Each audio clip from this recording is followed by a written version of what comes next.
ሰላም ተማሪዎች እንዴት ናችሁ? ይህ በአዲስ አበባ ከተማ አስተዳደር ትምህርት ቢሮ እና በአዲስ ሚዲያ ኔትወርክ አማካኝነት እየተዘጋጀ የሚቀርብላችሁ የአራተኛ ክፍል የሂሳብ ትምህርት ነው። እኔ መምህር ሶፎንያስ መልካሙ እባላለሁ። በጣም ጥሩ። ዛሬ በሚኖረን የትምህርት ክፍለ ጊዜ ደግሞ የምናየው ተመሳሳይ ታህት ያላቸውን ክፍልፋዮች መደመርና መቀነስ የሚል ይሆናል።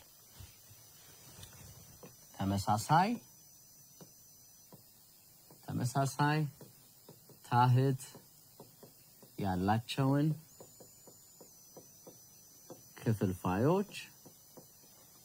ክፍልፋዮች መደመርና መቀነስ። ስለዚህ ተመሳሳይ ታህት ያላቸውን ክፍልፋዮች መደመርና መቀነስ የሚል ርዕስ በዛሬው ቆንጆ የትምህርት ክፍለ ጊዜያችን አብረን የምናየው ይሆናል። ወደ ዛሬው ትምህርታችን ከመግባታችን ግን የባለፈውን ከዚህ በፊት የተማርነውን ትምህርት ደግሞ ማስታወስ ይጠበቅብናል ማለት ነው። በባለፈው የሰጧችሁን ማስታወሻ በማንበብ ትምህርቱን በውስጣችሁ በጣም እንደከተታችሁት ባለሙሉ ተስፋ ነኝ። እንግዲህ እስቲ አብረን ደግሞ የምናስታውስበት ጊዜ ይሆናል። በባለፈው ያየነው ትዝ ይላችሁ እንደሆነ ክፍልፋዮች የሚል ጽንሰ ሐሳብ ያለውን ትምህርታችንን ነበር ያየነው። ክፍልፋይ ምን ማለት እንደሆነ፣ በመቀጠል ደግሞ ክፍልፋዮች የሚሰየሙባቸው ስያሜዎች እንዳሉ፣ በተጨማሪም ደግሞ ያየናቸው ደግሞ አህዳዊ ክፍልፋይ የምንላቸው ትርጉማቸውን፣ በመጨረሻም ተመሳሳይ ታህት ያላቸው ክፍልፋዮች የምንላቸው እነማን እንደሆኑና እነሱን እንዴት እንደምናወዳድር ከሱም አልፈው ደግሞ በቅደም ተከተል እንዴት ማስቀመጥ እንደምንችልም በባለፈው ትምህርታችን ለማየት ሞክረን ነበር። እስቲ ለማስታወስ እንሞክር። ክፍልፋይ ማለት ምን ማለት ነው ብለን ነበር? ትክክል። ክፍልፋይ የምንላቸው አንድ ሙሉ ነገር ለሁለትና ከዛ በላይ እኩል ቦታ እየተከፋፈለ የሚሄድበት ሂደት ወይም ደግሞ በዛ ሂደት ውስጥ የምናገኛቸው ክፍሎች ምን ይባላሉ አለን? ክፍልፋዮች ብለን እንደምንጠራውም አይተን ነበረ። በሂሳብም ለማንኛውም ቁጥር ሀና ለ ወይም ደግሞ ሀለ ብለን በምንሰይመው ክፍልፋይ ውስጥ ከመስመራችን በላይ ወይም ደግሞ የክፍልፋያችን የላይኛው ክፍል ላዕል ብለን እንደምንጠራው በታችኛው ውስጥ ቦታ የምናገኘው ምን እንለዋለን አለን? በጣም ትክክል ተማሪዎች፣ ታህት ብለን እንደምንሰይምም ለማየት ሞክረን ነበረ። ይህንንም ደግሞ ስናነባው ሀለኛ ወይም ደግሞ በቁጥር ብናደርገው 2/4 ይሄንን ቢሰጠን 2/4 ብለን እንደምንጠራውም ወይም ደግሞ ሲነበብም 2/4 ተብሎ እንደሚነበብም በባለፈው የትምህርት ክፍለ ጊዜያችን ለማየት ሞክረን ነበር። አህዳዊ ክፍልፋዮች ደግሞ የምንላቸው አህዳዊ ክፍልፋዮች ደግሞ ብለን የምንጠራቸው ደግሞ ምን አይነት ናቸው አለን? ላዕላቸው ወይም ደግሞ የክፍልፋያችን የላይኛው ክፍል በሁል ጊዜ አንድ ቁጥር ሆኖ ስናገኘው ደግሞ አህዳዊ ክፍልፋይ ብለን እንደምንጠራው ለማየት ሞክረን ነበረ። ከነሱ ምሳሌ 1 15ኛ ሊሆን ይችላል፣ 1 2ኛ ሊሆን ይችላል፣ 1 5ኛ ሊሆን ይችላል እያለን ወዘተ የምንጠራቸው ወይም ደግሞ ላዕላቸው አንድ የሆኑ ክፍልፋዮች በሙሉ ምን ብለን እንሰይማቸዋለን አለን? አህዳዊ ክፍልፋዮች ብለን እንደምንጠራቸው አየን። በተጨማሪ ደግሞ ያየነው የነበረው ክፍልፋዮች የተሰጣቸው ስያሜ እና በምስልስ እንዴት እንደምንገልጻቸው አይተን ነበር። በዚህ መሰረት ለምሳሌ 1 2ኛን ምን ብለን ነው የምንጠራዋለን? ግማሽ። በጣም ጥሩ፣ ግማሽ ብለን እንደምንጠራው አይተን ነበር። አንድ ሙሉ ነገር ለሁለት እኩል ቦታ ሲከፈል ያ ክፍልፋይ ማን ተብሎ ይጠራል አለን? ግማሽ ብለን እንደምንጠራው አይተን ነበረ። በመቀጠል ያየነው 1/3 ነው። 1/3 ደግሞ ማን ተብሎ ይጠራል? በጣም ጥሩ፣ ሲሶ ብለን እንደምንጠራው አይተን ነበር። አንድ ሙሉ ነገር ለሶስት እኩል ቦታ ሲከፋፈል ያ ነገር ሲሶ ብለን እንደምንጠራው፣ ያ ክፍልፋይ ሲሶ ብለን እንደምንጠራው ለማየት ሞክረን ነበር። በመቀጠል 1/4ኛን ደግሞ ማን ብለን ነበር የምንጠራው? ሩብ ብለን ነበር የምንጠራው። ምክንያቱም አንድ ሙሉ ነገር ለአራት እኩል ቦታ በሚከፈልበት ጊዜ 1/4 ወይም ደግሞ ሩብ ብለን እንደምንጠራው አይተን ነበር። በተጨማሪ ካየነው መካከል 1/5 ነው። 1/5 ደግሞ የምንለው አምሾ ብለን እንደምንሰይመው ለማየት ሞክረን ነበር። አምሾ የምንለውም አንድ ሙሉ ነገር ስንት ቦታ ሲካፈል 5 እኩል ቦታ ሲካፈል ያንን ማን ብለን እንጠራዋለን? አምሾ ብለን እንደምንጠራው ማይተን ነበር። በመጨረሻም በስያሜው መካከል ካየናቸው መካከል 1/10 የምንለውን ይሆናል። 1/10 ደግሞ የምንለው ማን ብለን ነበር የምንጠራው? ትክክል ተማሪዎች፣ አስራት ብለን እንደምንሰይመው ለማየት ሞክረን ነበር። አንድ ሙሉ ነገር ለ10 እኩል ቦታ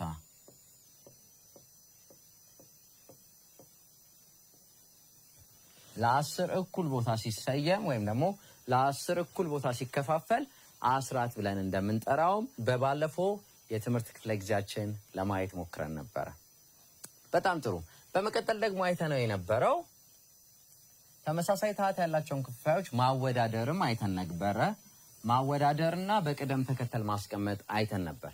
ይህም ደግሞ ያየነው በምናወዳደርበት ጊዜ ምን ነበር ያልነው? ላዕላቸውን ብቻ በማወዳደር ክፍልፋዮቹን በቀላሉ ማወዳደር እንደምንችል በትምህርታችን ለማየት ሞክረን ነበር። ለምሳሌ 17/10 እና 21/10 የሚል ቢሰጠን እነዚህ ክፍልፋዮች ተመሳሳይ ታህት ያላቸው ክፍልፋዮች እንላቸዋለን። ምክንያቱም በትርጓሜያችን ላይ እንዳየነው የክፍልፋያችን የታችኛው ክፍል ተመሳሳይ ስለሆነ ተመሳሳይ ታህት ያላቸው ክፍልፋዮች ብለን እንደምንሰይመው አይተን ነበር።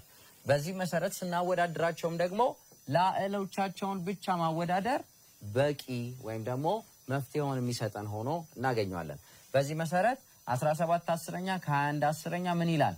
ያንሳል እንላለን። ምክንያቱም 17 ከ21 ምን ስለሚል ስለሚያንስ ማለት ነው።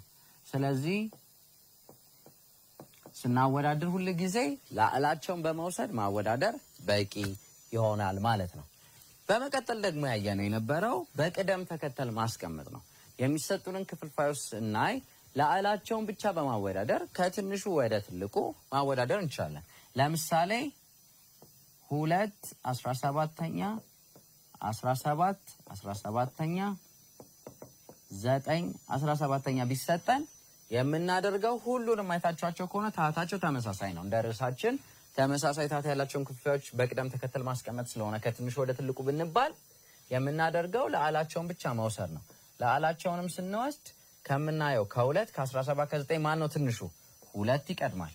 በመቀጠል እስከ 17 እና ከ9 9 ይቀጥላል። በመጨረሻም 17 ይሆናል። ስለዚህ የሁሉም ክፍልፋዮች ታህታቸው ተመሳሳይ ስለሆነ ተመሳሳይ ታህታቸውን ደግሞ ከስር በቀላሉ መጻፍ ይሆናል ማለት ነው። ስለዚህ በዚህ መልኩ በቀላሉ በቅደም ተከተል ማስቀመጥ፣ ማወዳደር፣ ስለ አህዳዊ ክፍልፋይ ትርጓሜ፣ ስለ ተመሳሳይ ታህት ትርጓሜ፣ ስለ ክፍልፋይ በባለፈው የትምህርት ክፍለ ጊዜያችን ያየነው ነበረ። ዛሬ ርዕሳችን ላይ እንደምናየው ተመሳሳይ ታህት ያላቸውን ክፍልፋዮች መደመርና መቀነስ የሚል ርዕስ ይኖረናል ማለት ነው። ስለዚህ ተመሳሳይ ታህት ያላቸውን ክፍልፋዮች እንዴት መደመር እንደምንችል መጀመሪያ እናያለን። በመቀጠል ደግሞ እንዴት መቀነስ እንደምንችል እናያለን ማለት ነው። በጣም ጥሩ። ማስታወሻ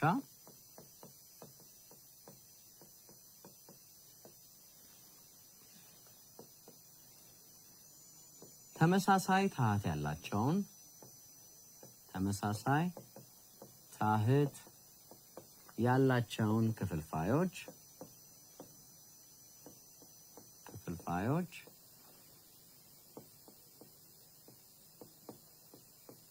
ስንደምር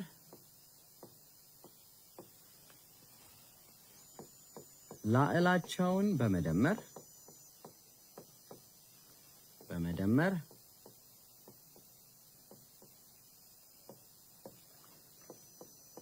ከታህታቸው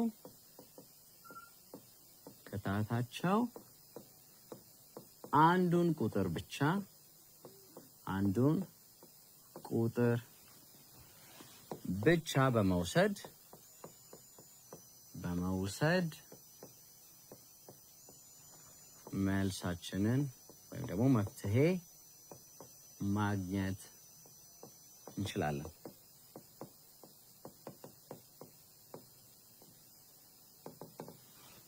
ይሄም ማለት በምሳሌ ብናየው ሀ ለኛ ሲደመር መ ለኛ የሚል ለማንኛውም ሙሉ ቁጥር ቢሰጠን ይሄንን ለመስራት ሀ ሲደመር መ ከታታችን አንዱን በመውሰድ ለ የሚል መፍትሄን ማግኛ ቀመር መጠቀም እንችላለን ማለት ነው። በዚህ ምስሉ ላይ በምታዩት ፎርሙላ ወይም ደግሞ ቀመር አማካኝነት ውጤታችንን ማግኘት እንችላለን ማለት ነው። እስቲ ምሳሌ እዚሁ ጋር አንድ ብንወስድ፣ ምሳሌን ግን ከመውሰዳችን በፊት ይህንን ማስታወሻ በደብተራችሁ ላይ ገልብጣችሁ ተመልሰን እንገናኛለን። ይህንንም ለመገልበጥ 2 ደቂቃዎችን ሰጣችኋለሁ። በ2 ደቂቃ ውስጥ ይህን ማስታወሻ በደብተራችሁ ላይ ገልብጣችሁ ተመልሰን እንገናኛለን።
ጥሩ ተማሪዎች ተመልሰን ተገናኝተናል።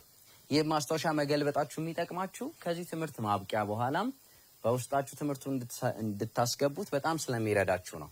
ስለዚህ በምስሉ ላይ እንደምታዩት ማስታወሻችን ተመሳሳይ ታህት ያላቸው ክፍሎችን ለመደመር ወይም ደግሞ ስንደምር ለአላቸውን በመደመር ከታህታቸው አንዱን ቁጥር ብቻ በመውሰድ መፍትሄውን ማግኘት እንችላለን ይለናል። ይህም ደግሞ ቀመር የሚያሳየው ሀለኛ ሲደመር መለኛ በሚል ሁለቱም አስተውላችሁ ከሆነ ታህታቸው ተመሳሳይ ነው። ይህንን ስናደርግ ለአላቸው ሀ ሲደመር መ በማድረግ ከታህታቸው አንዱን ቁጥር ብቻ በመውሰድ መልሳችንን ማግኘት እንችላለን። እስቲ ምሳሌዎችን አብረን ለማየት እንሞክር። ርዕሳችን ተመሳሳይ ታህት ያላቸውን ክፍልፋዮች መደመር ነው።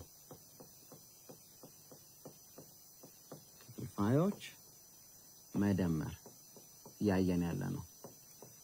ለዚህም ደግሞ የተሰጠን ቀመር ምን የሚል ነው?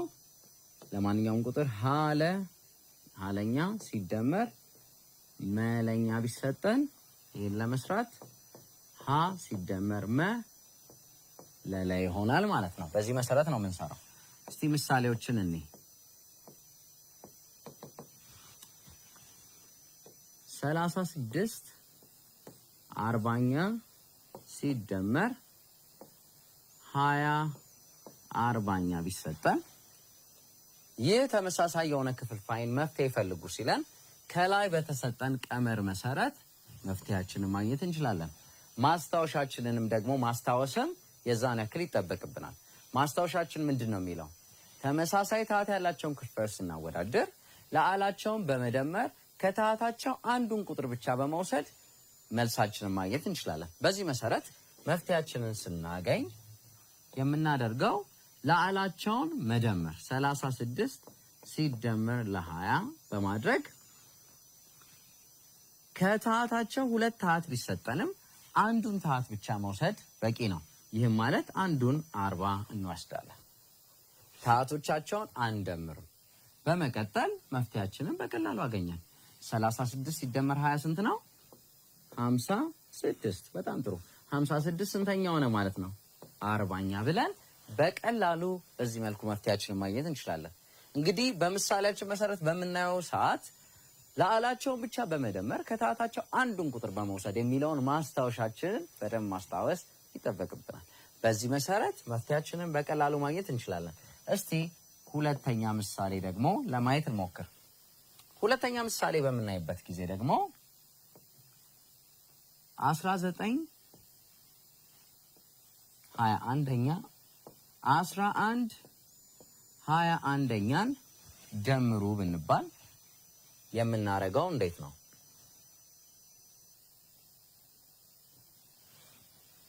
ሁለቱን በምንደምርበት ጊዜ መጀመሪያ ጥያቄያችንን ማስታወስ ወይ ደግሞ ማስተዋል ይገባናል።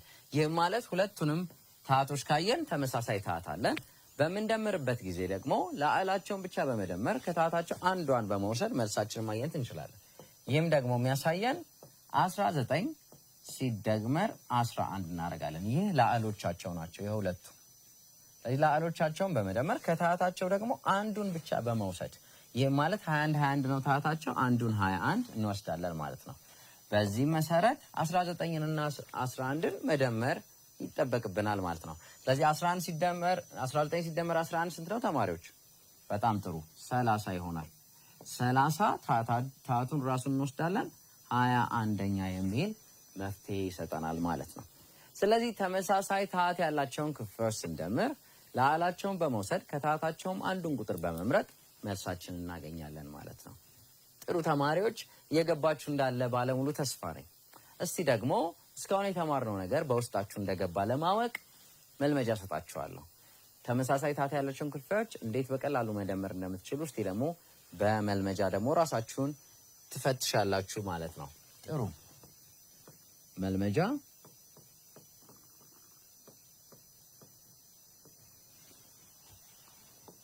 የሚከተሉትን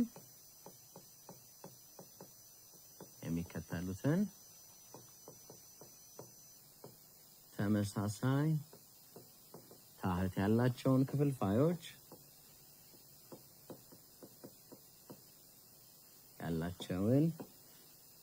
ክፍልፋዮች ደምሩ።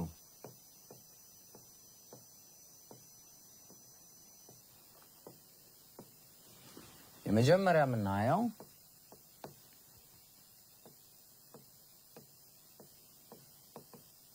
ሲደመር 49 50ኛ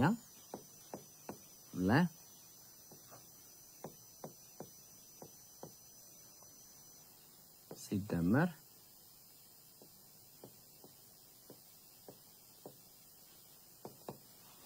በመጨረሻም 3 ጥያቄዎችን ልስጣችሁና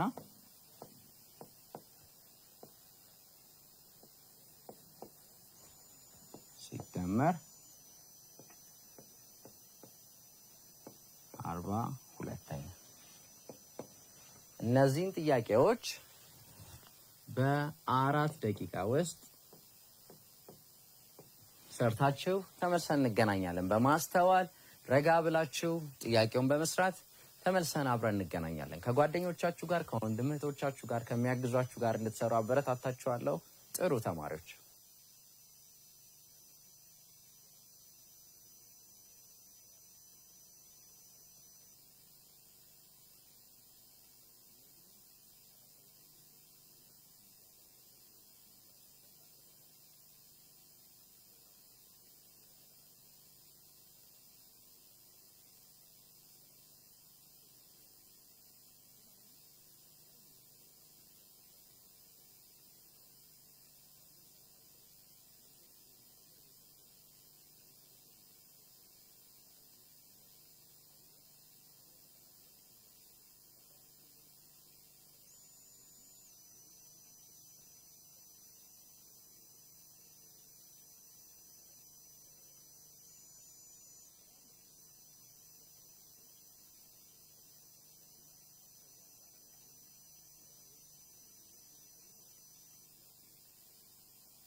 ጥሩ ተማሪዎች ተመልሰን ተገናኝተናል። እንደሰራችሁት ባለሙሉ ተስፋ ነኝ። አሁን አብረን የምንሰራበት ጊዜ ላይ ይሆናል። እንግዲህ የሰራችሁት መልስ ትክክል ከሆነ በጣም ጥሩ። ከዚህ በላይ በውስጣችሁ በደንብ እንዲገባ ደጋግማችሁ እንድትሰሩ አበረታታችኋለሁ። አልተሳካም ወይም ደግሞ አልሰራችሁትም ደግሞ መልሱ አልመጣም ማለት ደግሞ አትችሉም ማለት ደግሞ አይደለም። ነገም በድግምጋሚ በመስራት መልሱን ማግኘት ትችላላችሁ። እንግዲህ መልሳችንን ደግሞ አብረን የምንሰራበት ጊዜ ላይ ደርሰናል። 3 ጥያቄዎች ተሰጥተውናል። 3ቱም ማስተዋል እንደምንችለው ወይ ደግሞ መመልከት እንደምንችለው ተመሳሳይ ታህት ያላቸው ክፍልፋዮች ናቸው። ስለዚህ እነዚህ ተመሳሳይ ታህት ያላቸው ክፍልፋዮች እንዴት እንደምራለን? ለአላቸውን መውሰድ ከታህታቸውን አንድ ቁጥሩን መውሰድ። ይህም ማለት ለአላቸውን ስንወስድ 100 ሲደመር ለ49 ከዛ ከታህታቸው አንዱን በምንወስድ ጊዜ 50ን እንወስዳለን። መልሳችንም የሆነው 100 ሲደመር 49 በቀላሉ እንደምናየው 149 ይሆናል። ከዛ ታህታቸውን ራሱን መውሰድ 149 50ኛ የሚል መፍትሄ ይኖረናል ማለት ነው። ስለዚህ የመጀመሪያው መልሳችን ይህን ይመስላል ማለት ነው። በዚህ መልኩ እንደሰራችሁት በጣም አምናለሁ። በመቀጠልም እንደምናየው ደግሞ በተመሳሳይ መልኩ ለአላቸው መውሰድ በዚህ መሰረት 25 ሲደመር 50 እናረጋውና ከታህታቸው አንዱን ቁጥር መውሰድ እሱም 13 ይሆናል። ከዛ በኋላ 25 ሲደመር 50 እናያለን። በዚህ መሰረት 75 ይመጣል። 75 13ኛ የሚል የሁለተኛው ጥያቄያችን ምላሽ ይህን ይመስላል ማለት ነው። የሶስተኛውን በምናይበት ጊዜ 1 እና 2ን በተመሳሳይ እንደሰራ ነው ሁሉ ለአላቸውን ስንወስድ መጀመሪያው ለአላችን 127 ነው ሲደመር ትላላችሁ። በመቀጠል 17 ይሆናል ማለት ነው። ከታህታቸው አንዱን ስንወስድ ታህት የተሰጠን 42 ነው። በመቀጠል እንደምራለን። 127 ሲደመር 17 ስንት ይመጣል? 144 ይመጣል። 144 ስንተኛ? 42ኛ ብለን መልሳችንን በቀላሉ በዚህ መልኩ ማስቀመጥ እንችላለን ማለት ነው። ስለዚህ ተማሪዎች ምስሉ ላይ እንደምታዩት የመጀመሪያው መልሳችን 149 50ኛ፣ ሁለተኛው መልሳችን 75 13ኛ፣ በመጨረሻም 144 42ኛ የሚል ምላሽን ይሰጠናል ማለት ነው። በዚህ መልኩ እንደሰራችሁት ባለሙሉ ተስፋ ነኝ። እንግዲህ ወደሚቀጥለው ደግሞ ትምህርታችን ደግሞ እንሄዳለን። አሁን መደመርን አይተናል። ተመሳሳይ ታህት ያላቸው ክፍልፋዮችን መደመር አይተናል። አሁን ደግሞ የምናየው ተመሳሳይ ታህት ያላቸው ክፍልፋዮችን መቀነስ የሚለውን ደግሞ እናያለን። ስለዚህ የዛሬ ትምህርታችን ተመሳሳይ ታህት ያላቸው ክፍልፋዮችን በመቀነስ እና በመደመር ላይ አይተን የዛሬ ትምህርታችንን እናገባድዳለን ማለት ነው። ጥሩ። ተመሳሳይ ታህት ያላቸውን ክፍልፋዮች መቀነስ።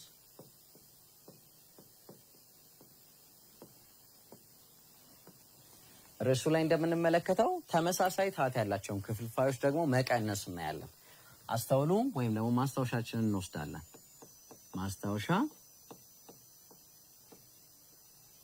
ማስታወሻችን እንደሚለው ተመሳሳይ ታህት ያላቸውን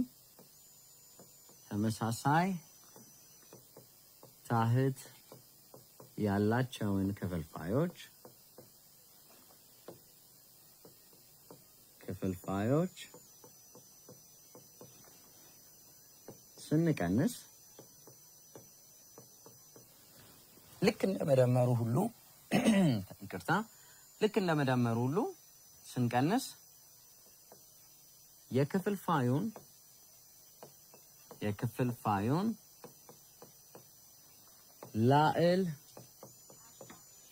ላዕል ብቻ በመቀነስ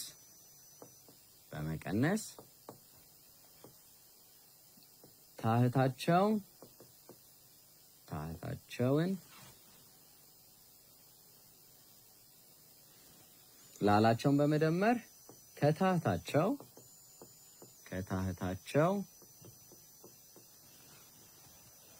አንዱን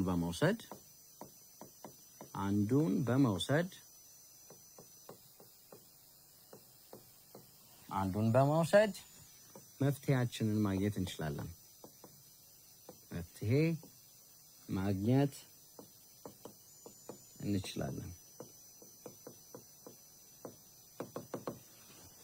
የሚያሳየው ለማንኛውም ሙሉ ቁጥር ወይም ደግሞ ለማንኛውም ክፍልፋይ ሀለ ሲቀነስ መለ የሚል ተመሳሳይ ታት ያለው ክፍልፋዮች መፍትሄ በመናገኝበት ጊዜ ለአላቸውን በመውሰድ ስለሚል ማስታወሻችን ልክ እንደ መደመሩ ሁሉ ሀ ሲቀነስ መ በማድረግ ከታታቸው ደግሞ አንዱን ብቻ በመውሰድ መፍትሄያችንን ማግኘት እንችላለን። እስቲ ምሳሌዎችን እንወስዳለን። ምሳሌዎችን ከመውሰዳችን በፊት ግን ይህ ማስታወሻ ስለሚጠቅማችሁ በሁለት ደቂቃ ውስጥ በማስታወሻ ደብተራችሁ ላይ ገልብጣችሁ ተመልሰን እንገናኛለን።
ጥሩ ተማሪዎች ተመልሰን ተገናኝተናል። ማስታወሻችሁ እንደገለበጣችሁ ባለሙሉ ተስፋ ነኝ። ሁልጊዜ እንደምላችሁ ማስታወሻ መገልበጣችሁ ከዚህ ትምህርት በኋላ ትምህርቱ ከእናንተ ጋር እንዲቀርና በውስጣችሁ በጣም እንዲዳብር ስለሚረዳችሁ ነው። ጥሩ፣ እስቲ ምሳሌዎችን እንይና በአጭሩ የዛሬ ትምህርታችንን እናገባድዳለን። ምሳሌዎችን ስናይ ርዕሳችን ተመሳሳይ ታሃት ያላቸውን ክፍልፋዮች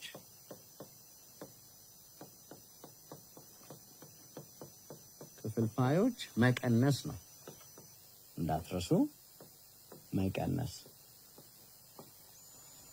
ስለዚህ ተመሳሳይ ታሃት ያላቸውን ክፍልፋዮች ስንቀንስ ደግሞ የተሰጠን ቀመር አለ ወይም ደግሞ ፎርሙላ የምንለው ሀለ ሲቀነስ መለ እኩል ይሆናል ሀ ሲቀነስ መ እናረግና ለለ እናረጋለን ማለት ነው። ልክ እንደዚህ ሁሉ እስቲ ምሳሌዎችን አብረን እንይ። ምሳሌ ሀ ለምሳሌ በትንሽ ቁጥር አድርገን እንጀምር። ይቅርታ 5 10ኛ ሲቀነስ 3 10ኛ ሚል ተመሳሳይ ታሃት ያላቸው ክፍልፋዮችን ቀንሱ ተብሎ ቢሰጠን ልክ እንደ መደመሩ ሁሉ ማስታወሻችንን ማስታወስ በጣም ተገቢ ነው። ይህም የሚለን ማስታወሻችን ለአላቸውን ብቻ በመውሰድ ታሃታቸውን ከታሃታቸው ሁለት ታሃት ስላለው አንዱን ታሃት ብቻ በመውሰድ በቀላሉ መፍትሄውን ማግኘት እንችላለን። ከላይ ቀመራችንም ላይ እንደምናየው ለማንኛውም ቁጥር ሀ ሲካፈል ለለ ሲቀነስ መ ሲካፈል ለለ ወይም ደግሞ ተመሳሳይ ታሃት በሚሰጠን ጊዜ ሀ ሲቀነስ ለመ ሲካፈል ለለ አድርገን መልሳችንን እናገኛለን። በዚህ መሰረት 5 ሲቀነስ 3 ምክንያቱም የተሰጠን የምሳሌያችን ወይ ደግሞ የጥያቄያችን ላይል 5 እና 3 ስለሆኑ 5 ሲቀነስ ለ3 በማድረግ ከታሃታችን ከተሰጠን ሁለት ታሃቶች አንዱን ታሃት ብቻ በመውሰድ ይህ ማለት 10 ነው የተሰጠን አንዱን 10 እንወስዳለን። እንግዲያውስ በቀላሉ መልሳችንን ማግኘት እንችላለን። 5 ሲቀነስ 3 ተማሪዎች ስንት ነው? በጣም ትክክል ናችሁ፣ 2 ይሆናል። ስለዚህ ታህቷን ደግሞ ራሱኑ እንጽፈዋለን ማለት ነው። ስለዚህ 2 10ኛ የሚል ምላሽን ይሰጠናል ማለት ነው። ተጨማሪ አንድ ምሳሌ ብቻ እንይና ጥያቄ ሰጥቻችሁ የዛሬ ትምህርታችንን እንጨርሳለን።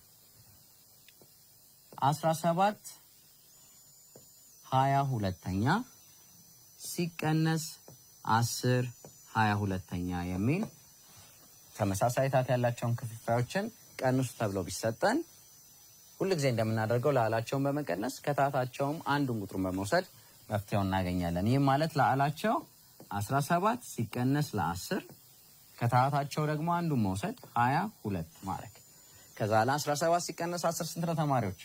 በጣም ትክክል ናችሁ። እሱም 7 ይሆናል ማለት ነው። ስለዚህ 7 እናደርጋለን። ታህቱንም እንዳለ መጻፍ ነው። ይህም ማለት ታህታችን 22 ይሆናል። መፍትሄያችንን በዚህ መልኩ አገኘን ማለት ነው። ጥሩ ተማሪዎች፣ በጣም ጥሩ ጊዜ እያሳለፍን እንደሆነ በጣም እርግጠኛ ነኝ። ከኔ ጋር ስላላችሁ ደስ ይለኛል። የዛሬ ትምህርታችን በዚህ መልኩ ይገባደዳል። ግን ከመጨረሳችን በፊት ግን አንድ ጊዜ ግን አስታውሳችኋለሁ። ይህም ተመሳሳይ ታህት ያላቸው ክፍልፋዮችን በምንደምርበት ጊዜ ማስታወሻችንን እንዳልነው ሁሉ ለአልና ታህት ስላለው ክፍልፋይ ለአላቸውን ብቻ በመቀነስ ወይም ደግሞ ለአላቸውን ብቻ በመደመር ታህታቸውም 2 ስለሆኑ አንዱን ታህት ብቻ በመውሰድ መፍትሄያችንን በቀላሉ ማግኘት እንደምንችል በዛሬው ትምህርታችን አየን። በጣም ቀላል ነው ተማሪዎች። ስለዚህ እሱም ላይ እንደምናየው ምሳሌዎችን ሰራን። በዚህ መልኩ በቀላሉ ተመሳሳይ ታህት ያላቸው ክፍልፋዮችን መደመርም ሆነ መቀነስ እንችላለን ማለት ነው። ጥሩ፣ የዛሬ ትምህርት ይህን ይመስላል። ግን ከመጨረሻ በፊት መልመጃዎችን እሰጣችኋለሁ። በቤታችሁ እንድትሰሩ ከጓደኞቻችሁ ጋር እንድትሰሩ አበረታታችኋለሁ። ጥሩ መልመጃ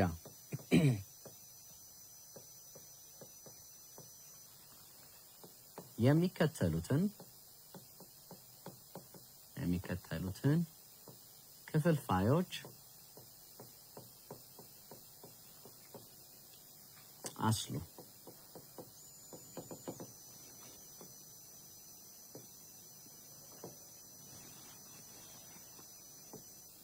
መጀመሪያው 27 44ኛ ሲደመር 57 44ኛ። ሁለተኛው 25 20ኛ ሲቀነስ 13 20ኛ። ሶስተኛው ጥያቄያችን 181 47ኛ ሲደመር 216 47ኛ ሲሆን የመጨረሻውና አራተኛው ጥያቄያችን ደግሞ 252 56ኛ ሲቀነስ 110 56ኛ ይሆናል። ስለዚህ እነዚህን 4 ጥያቄዎች 2 በመደመር 2 በመቀነስ ተመሳሳይ ታህት ያላቸው ክፍልፋዮችን መደመርና መቀነስ የሚያሳዩ እነዚህን ጥያቄዎች ገልብጠን በ3 ደቂቃ ውስጥ ተመልሰን እንገናኛለን።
ጥሩ ተማሪዎች የዛሬው ትምህርታችን እንግዲህ ይህን ይመስላል። የተማርነውን ትምህርት በውስጣችሁ እንደምትይዙት ባለሙሉ ተስፋ ነኝ። ከእናንተ ጋር ስለነበረኝ ጊዜ ሁሉ ጊዜ ደስ ይለኛል። ስለተከታተላችሁኝም አመሰግናለሁ። በሚቀጥለው የትምህርት ክፍለ ጊዜያችን እስከምንገናኝ ድረስ አብሬያችሁ የነበርኩት እኔ መምህር ሶፎንያስ መልካሙ እባላለሁ። በሚቀጥለው የትምህርት ክፍለ ጊዜ እንገናኝ። ሰላም ሁኑ ተማሪዎች።